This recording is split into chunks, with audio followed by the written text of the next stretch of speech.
அனைவருக்கும் வணக்கம். நான் உங்களின் சங்கரேஷ். தங்களின் பொன்னான நேரங்களை என் கதைகளோடு பயணிக்க உங்கள் அனைவரையும் இன்பமாய் வரவேற்கிறேன். எழுத்து வாசிப்பு இரண்டும் நானே. நட்சத்திர கனவுகள் அத்தியாயம் 49. மாமனார் கைபேசியில் கூறியதை கேட்ட இளையராணி வேகமாய் அவரை நோக்கி என்னவோ ஏதோ என்று முன்னே வந்து நின்றாள். இவன் என்ன திடீர்னு இப்படி ஓடுறா? புரியாத யோகமித்ரன் வேகமாய் அவளின் பின்னே வர, மாமா என்ன சொன்னீங்க? என் அப்பாவுக்கு என்னாச்சு? தவிப்போடு கேட்கவே அழைப்பினை துண்டித்தார்.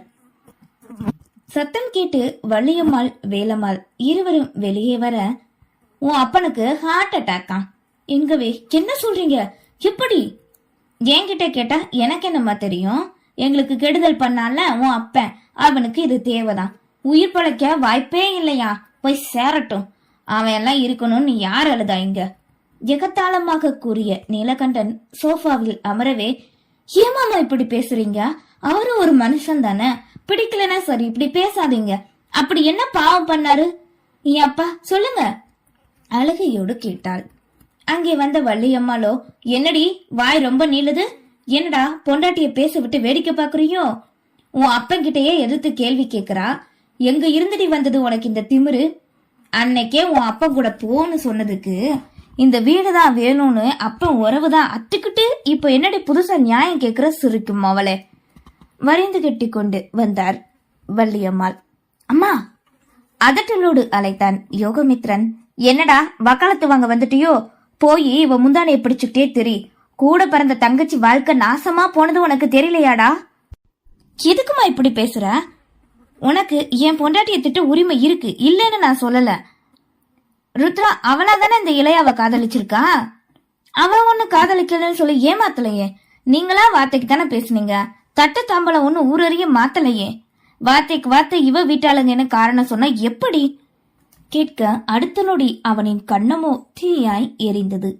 தோளுக்கு மேல் வளர்ந்த பையன் என தெரிந்தும் துரோகம் செய்தவர்களுக்கு ஒத்துப்போகும் மகனை எண்ணி எரிச்சலோடு வாயடைக்கவே கையோங்கினார். மகன் தன் பக்கம் நெருந்தால் சரி, ஆனால் இவனோ பொண்டாட்டி முந்தானியை பிடித்துக் கொண்டு இருந்தால் என்ன ஆம்பளை இவன் என்று எண்ணினார். என்னங்க? பதறிய இளையராணி கணவனின் கரங்களை பற்றி கொள்ள தன் மாமனாரினை மிரட்சியோடு கண்டாள்.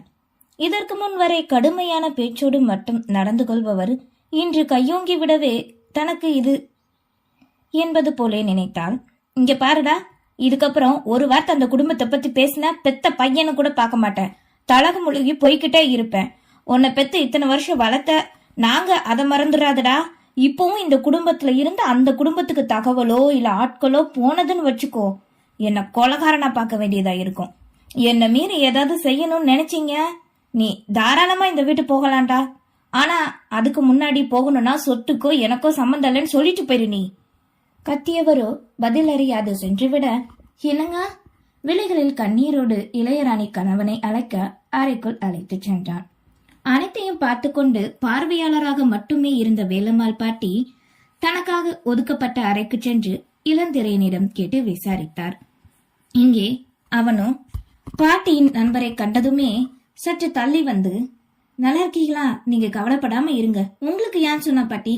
இளையாவுக்கு இந்த விஷயம் தெரியுமா என்றான். அவரோ வீட்டில் நடந்த அனைத்தையும் சுருக்கமாக சொல்லி இங்கே தான் பார்த்துக் கொள்வதாக கூறி வைத்தார். அறைக்கு வந்த யோகமித்ரன் மனைவியை படுக்கையில் அமர வைக்க அவனையும் தன் அருகில் அமர்த்தி கொண்டவளோ மன்னிப்பு வேண்டினாள்.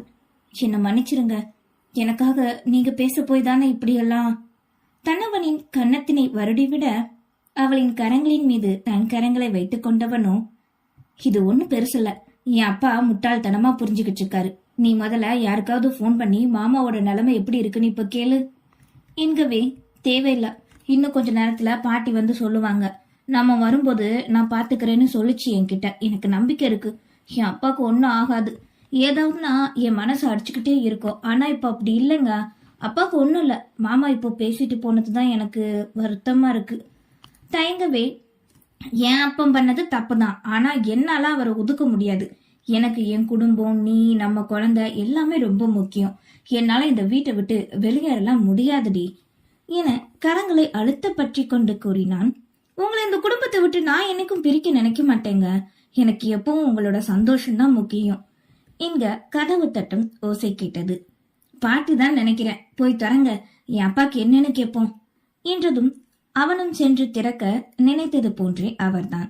வாங்க பாட்டி அழைத்து உள்ளே வழிவிட்டு கதவினை மூடி அவரின் பின்னே வந்தான். என்னாச்சு பாட்டி, பேசுனியா? ஆமாடா கண்ணு, உன் அப்பனுக்கு ஒன்னும் இல்ல. உன் மாமனார் சொன்னதெல்லாம் உண்மைதான். ஆனா உயிருக்கெல்லாம் ஆபத்து இல்லத்தா. திடீர்னு நெஞ்சு வலி வந்துருச்சு போல. காலையில தான் ஆபரேஷன் பண்ணாங்களா? ஆபரேஷனா? அந்த அளவுக்கு அப்பாக்கு முடியலையா? அதிர்ச்சியோடு கேட்கவே, நல்லாதான் இருக்காராமா. நீ வேணா உன் அண்ணன் கிட்ட போன் அடிச்சு கேளு. எங்க?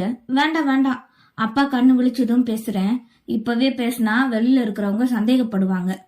இந்தா அதுகளுக்கு எதுக்கு இப்ப நீ பயப்படுற? பயம் இல்ல பாட்டி, நான் இந்த வீட்டு மருமக. என்னால பிரச்சனை வரக்கூடாதுன்னு நான் நினைக்கிறேன். எல்லாம் உன் மாமியார சொல்லணும்டி. முதல்ல அவளை கவனிச்சுக்கிறேன். புலம்பியவரோ அந்த நொடியே எழுந்து செல்ல முயல.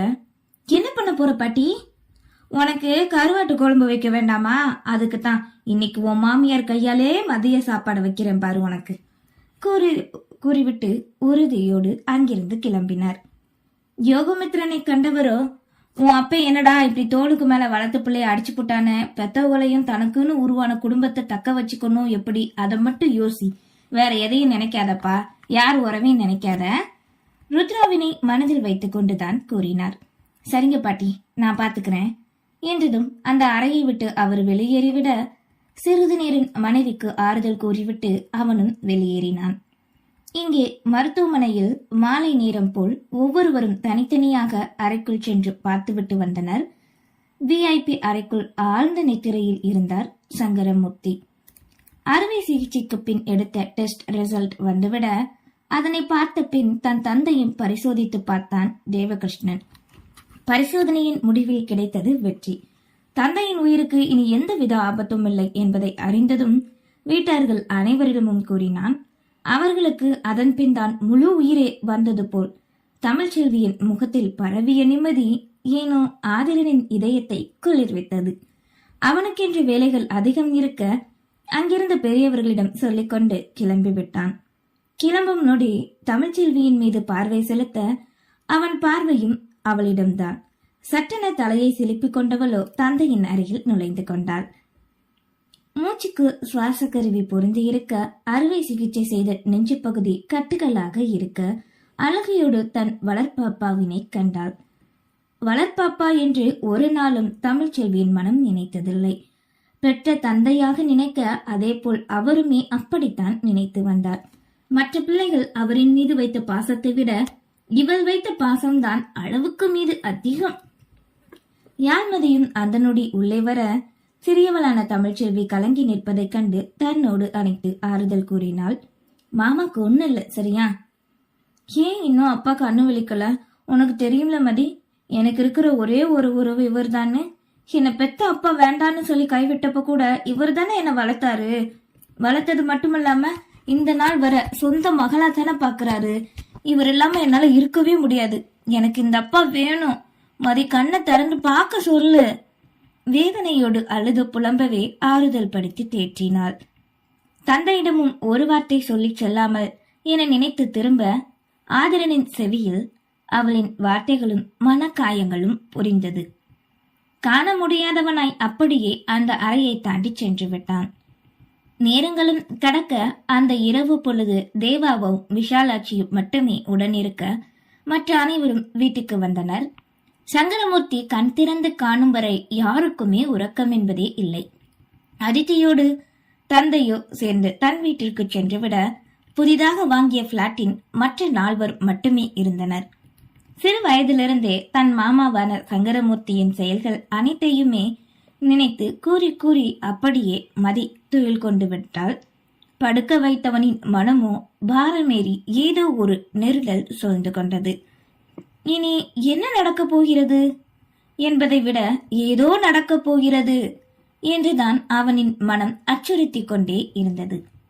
மறுநாள் விடியல் அனைவரும் கிளம்பி மருத்துவமனை வந்துவிட எப்போதுடா கண் விழிப்பார் என்ற எண்ணத்திலே காத்திருந்தனர். சோதிக்க விரும்பாமல் 10 மணி வாக்கில் விழி திறந்தார். வலியை உணர்ந்தவரோ மெல்ல விலைகளால் அலச அங்கே தேவா இல்லை. அவனை மட்டுமே தேடியது விலைகள். தன்னை விட்டு நீண்ட தூரம் சென்று விட்டானா என்ற எண்ணம் சங்கரமுத்திக்கு. தேவா திக்கி திணறி கூறவே, அப்பா தேவா நன்ன கூப்பிடு தமிழ்ச்செல்வி கூறவே, இளந்திரையன் தன் கைபேசியில் அழைத்த நொடி டாக்டர் உடையோடு அங்கே வேகமாக வந்தான் தேவகிருஷ்ணன். அனைவரையும் விலக்கிவிட்டு முன்னே வந்து அவரின் கரம் பற்றி குனிந்து வருடிவிட விழிகளோடு ஆசை நிறைய அவனை கண்டார். அவனின் உடை எதற்குத்தானே இவர் ஆசைப்பட்டார்? இப்போது அப்படியே வந்து நிற்க தன்னை விட்டு பிரிந்து விடுவாரோ என்ற பயமும் அவருக்கு மனதில் ஓடியது. சின்னப்பா, என்ன யோசிக்கிறீங்க? சொல்லுங்கப்பா, உங்களுக்கு ஒண்ணு இல்லப்பா, நான் பக்கத்திலே இருக்கேன் தடவி கொடுத்தவாறு தேவகிருஷ்ணன் கூற, நீ என்னை விட்டு போக மாட்டேல, என் கூட தானப்பா இருப்ப கேட்க அவனும் பற்றென்று ஆமா என்றான். மற்றவர்களுக்கோ ஒவ்வொரு யோசனை. யாழ்மதி மட்டும்தான் தன் மாமனாரின் செய்கை மற்றும் பேச்சினை ஆழ்ந்து கவனித்தவாறு இருந்தால், அவளுக்கோ முழுதாக புரியவில்லை என்றாலும் ஓரளவு தன் மாமனாரின் செய்கை வித்தியாசமாக இருப்பதை புரிந்து கொண்டாள். நன்றி.